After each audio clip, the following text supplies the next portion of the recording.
Hi class, welcome to the second of 3 lectures on writing. We've already covered or talked about how to format your papers overall in terms of how to do headings, appendices, etc. This lecture will speak about how to format and cite APA sources. So how to format 3 of the most common types of APA sources. It won't go into all the different, there are many different ways to cite many different sources, but I find that students most often use 3 common types that we'll talk about in this lecture. Now, anytime you use a source for an idea or a quote that's not your own, you should cite it. I find that students most often use articles, books, and websites. So I'm going to go into how to cite each of those and how to do an appropriately formatted APA reference. The first thing you're going to have to do is know where to look for certain information. If you're citing a book, for example, you're going to look on the copyright page. This is the copyright page of one of the course textbooks.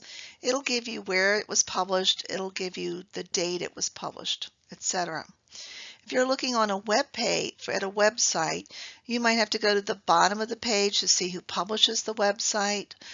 If you're looking at an article, you're probably going to be looking for the author of the article, which is usually given at the start of the article. You'll also want to know if there's a journal that the article is in. So you're going to need to gather some information before you can appropriately cite and reference these 3 sources.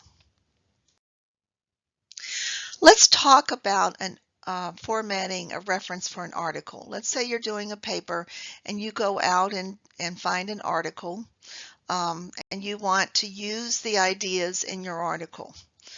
So let's start with the simplest case, in which case there's one author. One author wrote the article. In each case in this lecture, I'm going to give you the format generally and then provide an example. So let's look at the format generally for one author. First, you provide in the reference list the author's last name. So in this case, let's say Feist, F-E-I-S-T. Look at the example. And then the first initial, if a second initial is given, you do that as well. If not, just the first initial. You don't do the whole last name. So Feist, comma, G, period. Then you give the year that the article was published, 2006. Now, if you can't find a year, it's okay to put N period, D period for no date. But generally, you can find the year for an article. Then you put the title of the article.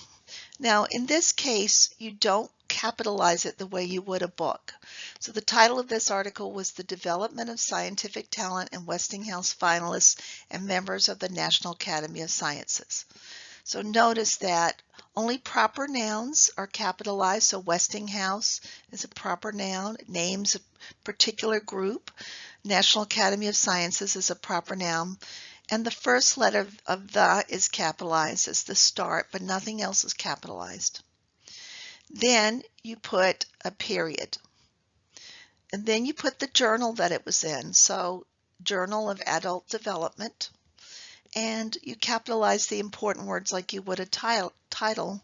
Note also that you italicize the title of the journal. Then you put a comma, and then you put the number, the issue number, and the volume number. So you would see that on the journal. So issue is generally it's generally the year it was published, and volume is generally I've got it reversed. Volume is usually the year it was published, and issue is which issue within that year. Now, not all journal articles have the one in parentheses, the issue. So if you can't find an issue, it's okay to put 13, comma, and skip the issue. And then 23 to 25 refers to the page numbers that the article was on. So you put the page numbers without PG in front of it. Now, two authors are done almost exactly the same way. Author's last name, the first and second initial, then you put a comma, and then you put an ampersand. That's that funny looking squiggle, it means and then you put the second author's name. Now, don't change the order that it's given. Authors are awarded order based on how much effort they put in. So you don't want to alphabetize the names here within one reference. You just want to list the authors as they're given. So in this case, it would be Condrey, comma J, period, comma, and Condrey, comma S, period, 1976 is the year. Sex Differences, colon, a study of the eye of the beholder, period. That's the title of the author. Now, I do want to point out one exception to capitalization. Remember, I told you you don't capitalize the title. The exception to that is, one of the exceptions besides proper nouns, is if there's a colon, the first word after the colon is capitalized. That's why A in a study is capitalized. Child development is italicized and capitalized because it's the name of the journal, comma. There's the volume number, and you can see there's no issue, comma, 812 to 819, period, and that's the page numbers. So once you get the hang of it, it's not that difficult to format a reference for an article. If you have 3 or more authors, it follows the same pattern. So let's look at the example there. Martin is the last name, comma, C period, L period, comma. Halverson, comma, C period, F period, comma. Ampersand, that means and. Smith, comma, D period, F period. And in parentheses, 1981, period, that's the date. Notice the period that comes after that year. A schematic processing model of sex typing in children, that's the title of the the title of the article, period. The title of the journal, Child Development, is capitalized and italicized. 52 is the volume number, and one page is 1119 to 1134. Now let's talk about formatting a reference for a book. Slightly different. If you're using a book like you're using the textbook, you give the author's last name, a comma, the first initial, or the first and second if it's given, period. So far it's a lot like an article. The year of publication, again, all of this is found in the copyright section, 2021, period, and then the title of the book capitalized and italicized. So Educational Psychology, Theory and Practice, 13th edition. So if there's an edition, you include that there. Notice the ED is not capitalized there, kind of an odd little quirk. Period, Hoboken. What's Hoboken doing in there? Well, it's actually the city where it was published. So Hoboken, comma, NJ for abbreviated for the state, New Jersey, and then a colon, and then the name of the publisher, Pearson. So you follow the same pattern. If it's more than one author, you would just add the comma and the ampersand to the author's list of names. Formatting a website is generally straightforward with one little caveat that I'll talk about. You still have the author's last name, comma, first and second initial if given, period, the year, period.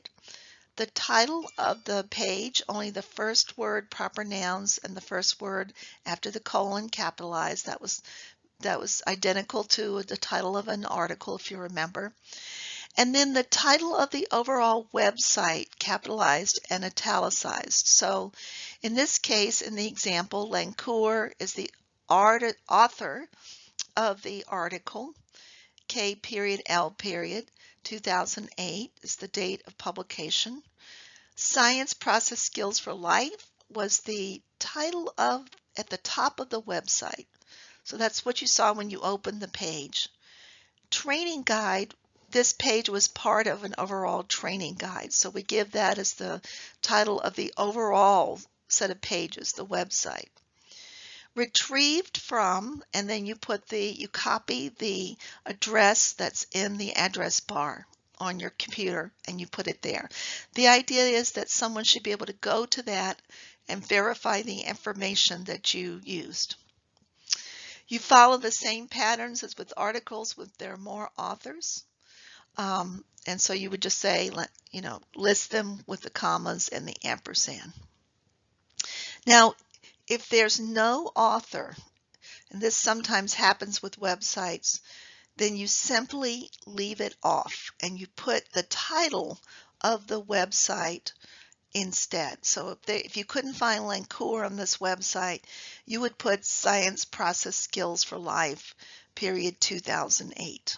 So that's the only little caveat. Let's go on.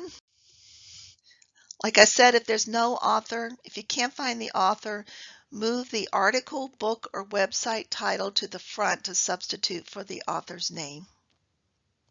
And so I talked about that with a website. If it was a book, you would move the title of the book, etc. Now, I've talked about references, and the reference page comes at the end of the paper. But what about citing them in your text? Citations occur in your text at specific places where you want to attribute an idea to a source. So maybe you've spent a few sentences talking about Dweck's theory of mindset, and you need to attribute that to Carol Dweck.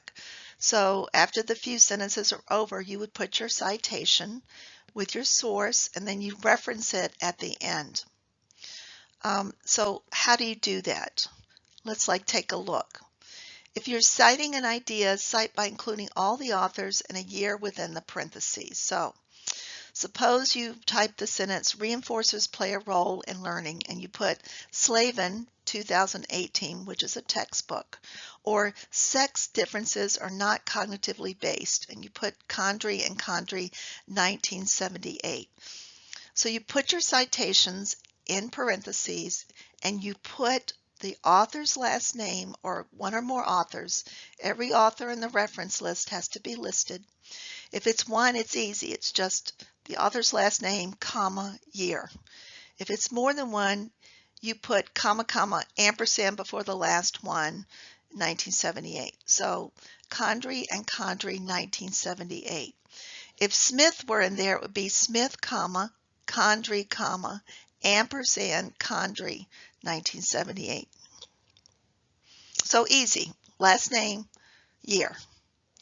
But if you are quoting word for word, you put your quote in quotation marks and include as well a page number. So for example, let's look at these examples. Primary reinforcers, quote, satisfy basic human needs. That's a neat quote from a textbook.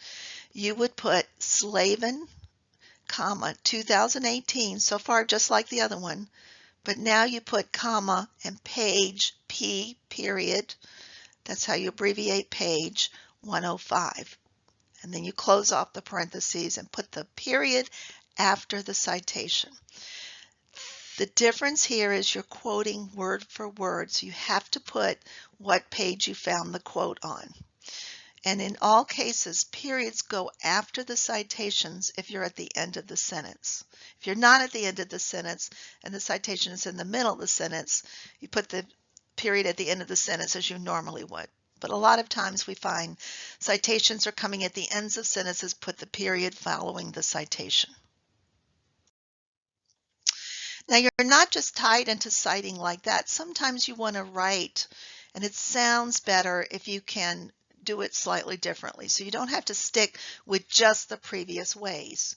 You can remove the authors from the parentheses, excuse me, which sometimes makes a smoother flow. For example, according to Slavin, and then in parentheses the date, 2018, comma, reinforcers play a role in learning. You could have said, according to researchers, and put in parentheses Slavin, comma, 2018, but it's actually easier and more accurate in that case to put it outside the parens. Or Condrey and Condrey. and in parens 1976, suggested that sex differences were not cognitively based.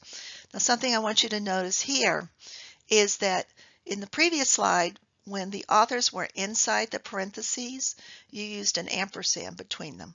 If you move it outside the parentheses, you have to write the word and. Condry and Condry, parens 1976, suggested. How would you do one that's a quote like this? Well, the next example shows you. Slavin, parens 2018, P, page 105, describes how primary reinforcers satisfy basic human needs. And you put the quote there. So the idea is you're providing all the information that a reader needs to look up in the reference section the author and to find your original source to verify it if he or she needs to.